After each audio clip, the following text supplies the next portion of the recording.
A blizzard tears through San Giovanni Rotondo in February 1958. The Bora wind descends from the mountains like an invisible whip, not blowing but striking with brutal force. It lifts snow from the ground in violent spirals and hurls it against walls, bare trees, and the face of a man walking hunched against the storm. Each step is a battle. The cold penetrates his clothing, cuts his skin, burns his lungs. He breathes with difficulty, as if the air itself were broken glass. His hands, hidden inside gloves, are rigid. His hat barely clings to his head. The man is named Tosi, a former corps general, now retired. He has traveled from Volgura through this merciless weather. For decades he was a man accustomed to command, to being obeyed without question. He presided over military tribunals, signed sentences, decided fates. For him, discipline was sacred law. Order was his religion. He had learned not to doubt, not to tremble, not to look too long into the eyes of those who stood before him when he read a verdict. Life had taught him that a general does not break. But now, beneath this storm, he is no longer a general. He is just a man walking against the wind and against his past. He doesn't know exactly why he is here. Perhaps restlessness, perhaps a question that has been growing inside him for too long, one he can no longer silence. Maybe he just needed to get away, to move, to feel he still had control over something. Or perhaps, deep down, he was obeying an impulse he doesn't understand, as if someone had pushed him toward this place. After nearly half an hour of extreme effort, he finally makes out the silhouette of the church, a dark refuge in the infinite white, a fixed point in the chaos of wind. He approaches with difficulty, like someone seeking protection, but also like someone who, without admitting it, seeks answers. The stone building rises before him, solid and ancient, unmoved by the violence of nature around it. And then he sees him. At the threshold, motionless, stands a small friar, wrapped in his brown habit. The wind rages around him, snow swirls in wild patterns, but he remains there like a rock. His presence commands silence. He is not a spectacular figure, but there is something about him that stops time. It is Padre Pio. The general stops dead in his tracks. Something in his chest changes rhythm. A strange premonition passes through him. The friar's gaze is uncommon. It is not curiosity, not human judgment. It is as if he can see inside, as if he knows his history without need of words. The eyes are penetrating, knowing, impossibly deep. Padre Pio observes him for a few seconds in silence, a silence that weighs heavy in the air. Then he speaks with disarming simplicity. "Come in," nothing more. Just those two words, but they carry the weight of command and invitation combined. The general feels compelled to obey. Tosi obeys almost without thinking. He crosses the threshold.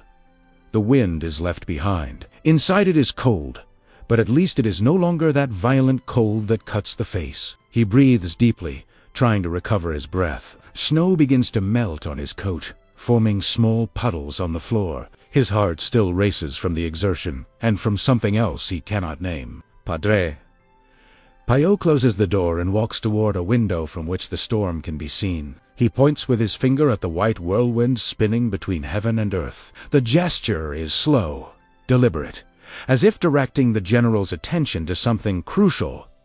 Look at them. Look at them carefully in the face. His voice is calm, but carries an undercurrent of something profound. The general follows the gesture. He sees snow. He sees wind. He sees shadows that form and dissolve in the white chaos outside. He doesn't understand. His mind searches for a logical explanation.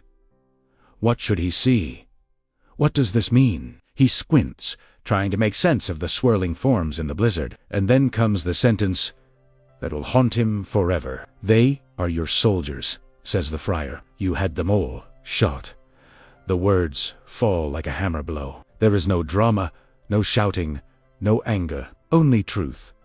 Dry, direct, inescapable. Tosi's face loses all color. He feels his blood freeze in his veins. His legs tremble beneath him. For a second, he believes he will fall. In his mind, memories he has spent years burying suddenly explode to the surface with terrible clarity. Young faces, perfectly pressed uniforms, lines formed before the wall.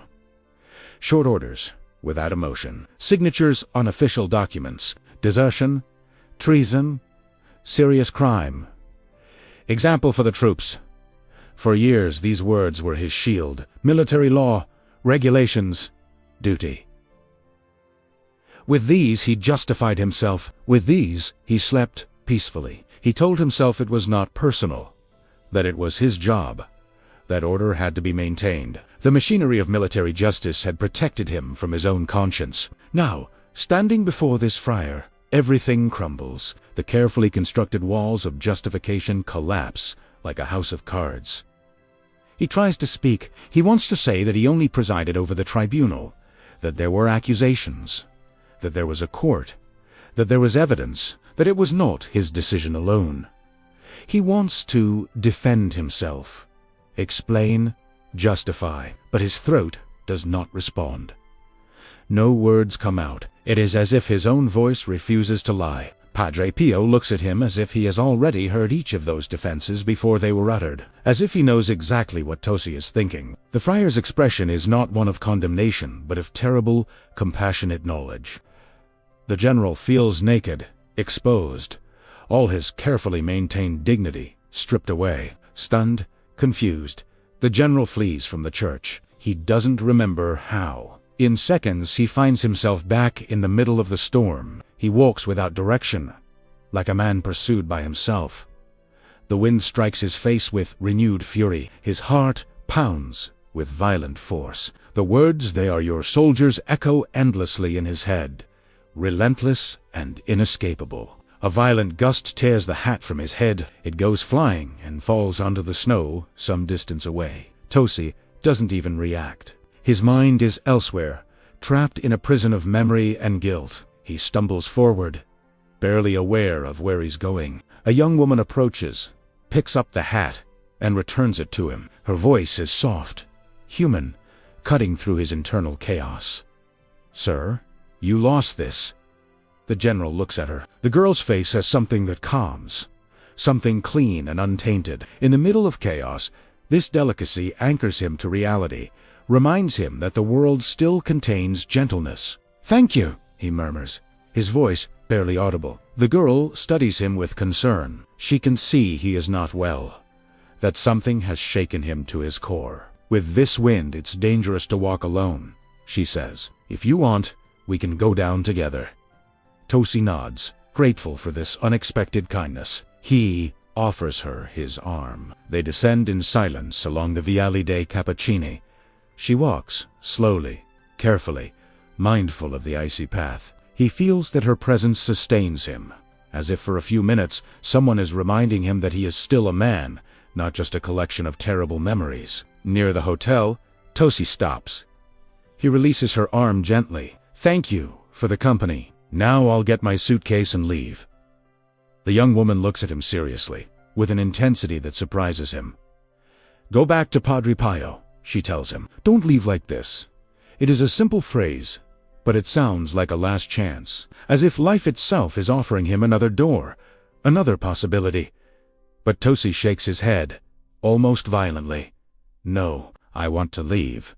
He cannot face what he has seen, what he has been forced to remember. He goes up to his room. He packs quickly, without order, as if fleeing were the only solution. He throws clothes into the suitcase with trembling hands. Not caring how they land, he rushes downstairs and orders the receptionist with the authoritative voice of his former rank. A taxi, immediately. The taxi arrives within minutes. Tosi climbs in and gives the order with a dry voice. The voice of command he has used all his life. To Foggia, to the train station. The car starts. They cross through the village. They pass through the center. Tosi stares out the window, but sees nothing. In his head he repeats his old defenses. It wasn't just me. There was law. There was court. There was discipline. And then it happens. Something that defies all logic and reason. At the intersection where the taxi should turn toward Foggia, it continues straight ahead instead. The general's confusion turns instantly to anger. "What are you doing?" he shouts. "I told you, Foggia!"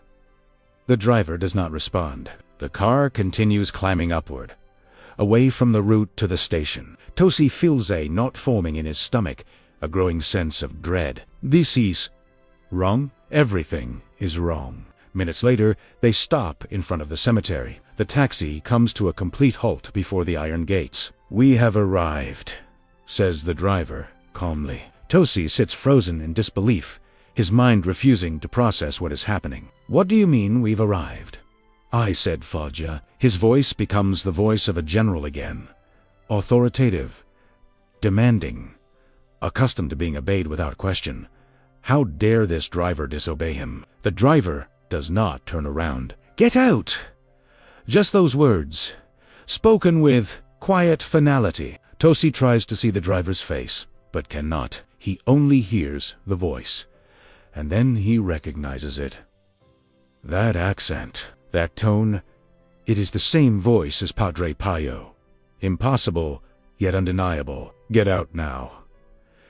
The command is gentle but absolute. The general's heart beats out of control. He understands that this is not an error, not a coincidence. Something beyond his comprehension is happening. For the first time, his pride breaks completely. His voice comes out different, weaker, almost pleading. "Please, take me back to the hotel." The taxi starts again. They return in silence. No one says a word. Tosi stares ahead, afraid to look too closely at anything. When they arrive at the hotel, he gets out quickly, pays without looking at the driver, and hurries inside. That night, he does not sleep. He sits on the bed and thinks about his life, about what he signed, about what he called justice. For the first time, he asks himself if he was wrong, if the law is enough to silence conscience. The faces from the storm window return to him again and again. Young men, soldiers, his soldiers. At dawn, he makes a decision that will change the remainder of his life. He returns to the convent. The cold is still there, but it no longer matters. He attends Padre Pio's Mass. He remains silent, head bowed. He feels something moving inside him, something breaking and reforming. After Mass, he gets in line for confession. There are few men. It is cold, but he does not leave. He waits. He is the last one. When his turn comes, he enters, and the door closes behind him. Padre Pio looks at him with those knowing eyes. Many minutes pass. Much time. No one knows what was said between them, and perhaps it is better that way. There are things that belong only to the secret of the soul before God. The confessional becomes a place of reckoning, of truth, of mercy. But when Tosi emerges, his face is transformed. Serene, light, as if a weight has been lifted from his chest. The lines of tension around his eyes have softened. He walks differently, no longer hunched with invisible burden. He had found peace. Over the years, he returns many times to San Giovanni. Eventually, he builds a small house there to spend several months each year near the convent. A former general, accustomed to command, now seeks only one thing: peace of soul. He becomes a familiar figure in the small town, no longer the proud military man, but a humble seeker, because he understood something that no rank teaches, that conscience cannot be silenced forever, that law can explain but does not always heal, and that sometimes a single sentence, spoken at the exact right moment, can demolish all the defenses of an entire lifetime.